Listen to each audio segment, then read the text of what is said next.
স্বাগত ডিবিসি সংবাদে আপনাদের সাথে আছে অর্ঘমিত্রা তরফদার। এবার জানাবো খবরের বিস্তারিত। আগামী সোমবার লন্ডন থেকে দেশে ফিরতে পারেন বিএনপি চেয়ারপারসন বেগম খালেদা জিয়া, জানিয়েছেন তার ব্যক্তিগত চিকিৎসক ডাক্তার AZM জাহিদ হোসেন।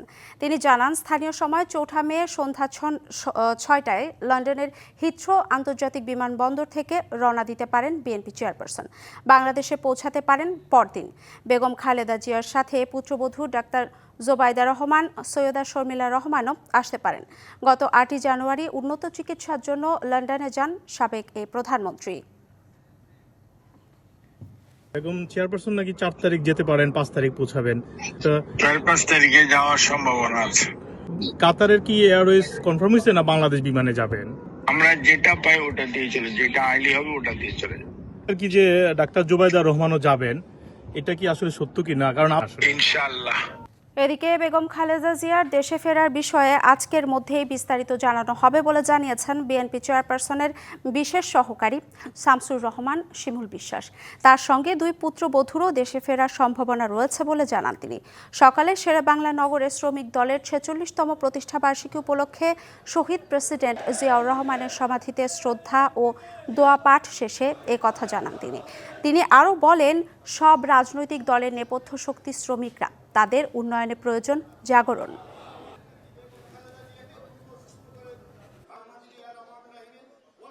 আসার কথা শিডিউলে উল্লেখ থাকবে। আশা করি আপনারা ম্যাডামকে বরণ করবেন, আমরা সবাই থাকব। আন্দোলনকারী সকল দল বলেন, এমনকি বাংলাদেশের সকল মানুষ ন্যায় এবং নিরাপত্তার প্রতীক মনে করছে বেগম খালেদা জিয়া। গণহত্যার দায়ে আওয়ামী লীগের বিচার এবং দলটির রাজনীতি নিষিদ্ধের দাবিতে বিক্ষোভ সমাবেশ করবে জাতীয় নাগরিক পার্টি এনসিপি। বিকেল 3টায় রাজধানী গুলিস্তানে বায়তুল মোকাররম মসজিদের দক্ষিণ গেটের সামনে এ সমাবেশ অনুষ্ঠিত হবে। এনসিপির ঢাকা মহানগর শাখা এর আয়োজক। এতে এনসিপির কেন্দ্রীয় নেতাদের উপস্থিত থাকার কথা রয়েছে। 1 এপ্রিল থেকে আওয়ামী লীগের বিচার দাবিতে রাজধানীর থানায় মশাল মিছিল করে এনসিপির নেতাকর্মীরা। এছাড়া গেল কয়েকদিন বিভিন্ন দোকানপাট ও পথচারীদের মধ্যে গণসংযোগ ও প্রচারপত্র বিলি করেন কেন্দ্রীয় নেতারা।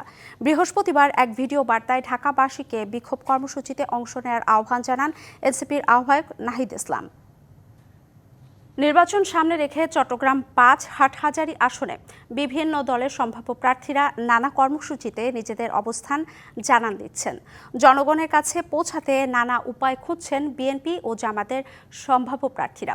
এদিকে ভোটে অংশগ্রহণ নিয়ে গুঞ্জন থাকলেও স্পষ্ট বার্তা দেননি এনসিপির কেন্দ্রীয় নেতা তাসনুভা জাবিন। শেষ পর্যন্ত তিনি প্রতিদ্বন্দ্বিতা করলে বিএনপি জামাত এনসিপির মধ্যে ত্রিমুখী লড়াই হতে পারে এই আসনে। বন্দরনগরী লাগোয়া চট্টগ্রাম সিটি কর্পোরেশনের 1 ও 2 নম্বর ওয়ার্ড এবং হাটহাজারী উপজেলা নিয়ে সংসদীয় আসন চট্টগ্রাম 5। আসনটিতে 1991 সাল থেকে পরপর 3 বার আওয়ামী লীগের প্রার্থীকে হারিয়ে জয়ী হন বিএনপির সৈয়দ ওয়াহিদুল আলম। নবম সংসদে জয় পায় আওয়ামী লীগ। এরপরের 3 নির্বাচনে আওয়ামী লীগ জোট শরিকদের ছাড় দেয় এই আসনে খুঁটি গাড়ে জাতীয় পার্টি। 5 আগস্ট পট পরিবর্তনের পর এখন আওয়ামী লীগ শূন্য রাজনীতির মাঠে সরব বিএনপি ও জামায়াতে ইসলামী। জাতীয় পার্টি, ইসলামী ফ্রন্ট, জমিয়তে উলামায়ে ইসলাম, ইসলামী ঐক্যজোট সহ বেশ কিছু ইসলামী দল এখনও নিষ্ক্রিয়।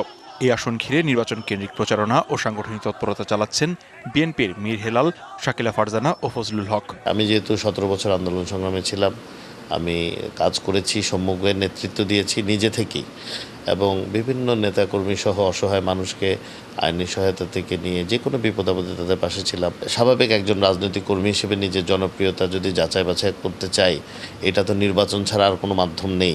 জুলাই আন্দোলনে নেতৃত্ব দেয়া তরুণদের দল জাতীয় নাগরিক পার্টির যুগ্ম আহ্বায়ক তাসনুভা জাবিনের এলাকাও হাটহাজারী।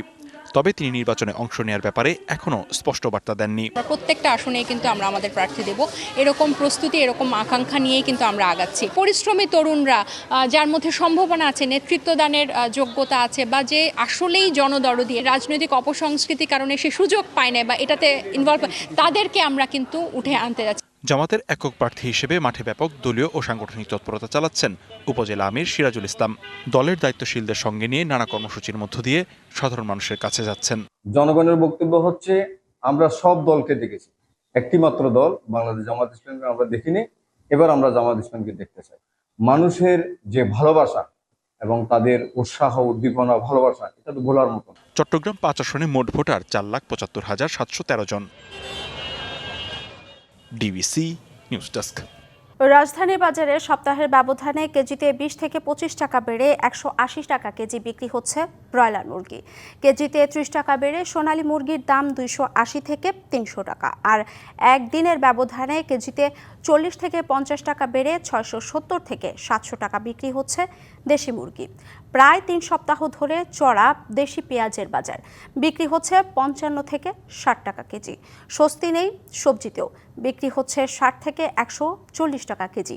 করলা, বরবটি, ঝিঙে, চিচিঙ্গা, ধুন্দল, পটল, ঢ্যাঁড়স ও পেঁপে 60 থেকে 80 টাকা দরে বিক্রি হচ্ছে। আর সজনে ও কাঁকরোল কেজি 100 থেকে 140 টাকা। এছাড়া আলু 20 থেকে 25 টাকা, কাঁচামরিচ 80 থেকে 90 টাকায় বিক্রি হচ্ছে। বিক্রেতারা বলছেন সরবরাহ কম, তাই দাম একটু বেশি, তবে ক্রেতারা দুষছেন তদারকির অভাবকে। কালকে ব্রয়লার বেচছি আমরা 70 টাকা 80 টাকা, আজকে ব্রয়লারের রেট হলো 190 টাকা।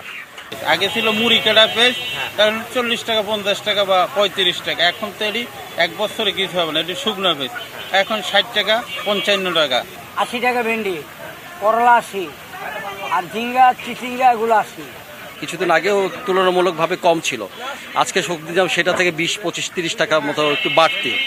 ভারত পাকিস্তান যুদ্ধ বাঁধলে বৈধ ও অবৈধ পথে সীমান্ত বাণিজ্য ক্ষতিগ্রস্ত হবে, প্রভাব পড়বে অর্থনীতির চাকায়।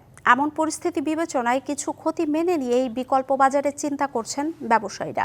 তবে ভারত পাকিস্তানের চলমান টান উত্তেজনা শেষ পর্যন্ত বড় যুদ্ধের রূপ নেবে না বলেই আশাবাদী ব্যবসায়ী ও গবেষকরা। বাংলাদেশ ব্যাংকের প্রতিবেদন অনুযায়ী সার্কভুক্ত দেশগুলোয় বাংলাদেশ যে পরিমাণ রপ্তানি করে তার প্রায় 90% ভারতে।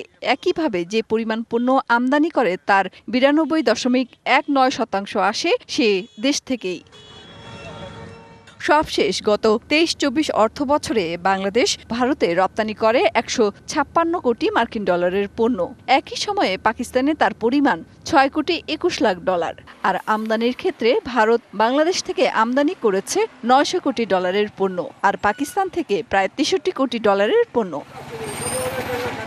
যুদ্ধের দামামা যতই উত্তাপ ছড়াক না কেন, চলমান ভারত পাকিস্তান টান উত্তেজনা যুদ্ধে গড়াবে না বলে মনে করেন গবেষকরা।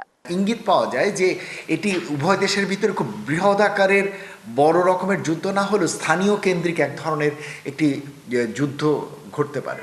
তবে হ্যাঁ, এই যুদ্ধ যদি প্রলম্বিত হয় এবং সেখানে যদি অন্যান্য বৈশ্বিক শক্তি যদি যুক্ত হন, তাহলে সেটি বরঞ্চ বাংলাদেশের জন্য কিছুটা হলেও দুশ্চিন্তার হতে পারে। তবে শেষ পর্যন্ত যুদ্ধ বেঁধে গেলে দেশগুলো সীমান্ত বন্ধ বা কড়াকড়ি আরোপ করতে পারে। এতে বাধাগ্রস্ত হতে পারে আমদানি রপ্তানি। পণ্যের দাম বেড়ে যাবার অভিঘাত আসবে দেশের অর্থনীতিতে। বর্ডার ক্লোজ করার বিষয়টি নির্ভর করবে যে বাংলাদেশ রাজনৈতিকভাবে কি ধরনের মেসেজ দিচ্ছে উভয় দেশকে তার উপরে।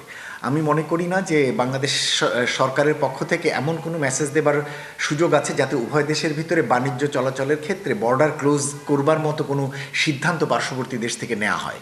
এমন সব পরিস্থিতির নিবিড় পর্যবেক্ষণ করছেন ব্যবসায়ীরা। মেন্টালি আমরা প্রস্তুত আছি যে কিছু একটা এই ধরনের ঝামেলা হলে কিছু ক্ষতিগ্রস্ত আমরা হব, সেটা আমাদের প্রস্তুতি আছে। কারণ এখন ইন্ডিয়ার সাথে আমরা তো গত 7-8 মাস যাবতই তো ইন্ডিয়ার সাথে আমাদের সম্পর্কের অবনতি ঘটছে। তো যেহেতু ঘটেছে, তো বিকল্প চিন্তাভাবনা কিন্তু তখন থেকে শুরু হয়েছে। কিন্তু ব্যবসায়ীরা তাই বাণিজ্যে ভারত নির্ভরতা কাটাতে চীনের দিকে ঝুঁকছে বিকল্প বাজারের জন্য। আস্তে আস্তে কিন্তু আমরা চায়নার সাথে আমাদের। Mehermoni, DBC news, Dhaka. Signal group chat কেলেঙ্কারিতে আলোচিত মাইক ওয়ালটজকে জাতীয় নিরাপত্তা উপদেষ্টার পদ থেকে সরিয়ে পররাষ্ট্রমন্ত্রী মার্কো রুবিওকে আপাতত সেই দায়িত্বে দিয়েছেন মার্কিন প্রেসিডেন্ট ডোনাল্ড ট্রাম্প। ট্রাম্প দ্বিতীয় মেয়াদে প্রেসিডেন্টের দায়িত্ব নেওয়ার পর তার নিজের বলয়ে এটাই প্রথম বড় পরিবর্তন। অবশ্য ওয়ালটজকে একেবারে বিদায় করে দেননি তিনি, তাকে জাতিসংঘে যুক্তরাষ্ট্রের পরবর্তী রাষ্ট্রদূত হিসেবে মনোনীত করার কথা জানিয়েছেন। বৃহস্পতিবার ট্রুথ সোশ্যালে এক পোস্টে ট্রাম্প বলেন, অন্তর্বর্তীকালীন সময়ের জন্য পররাষ্ট্রমন্ত্রী মার্কো রুবিও জাতীয় নিরাপত্তা উপদেষ্টার দায়িত্ব পালন করবেন। সংবাদ এই ছিল এখনকার মতো। ডিবিসি নিউজের সংবাদগুলো পড়তে ভিজিট করুন dbcnews.tv আর ভিজিট করুন ডিবিসি নিউজের ফেসবুক পেজ এবং ইউটিউব চ্যানেল। ডিবিসির সঙ্গেই থাকুন।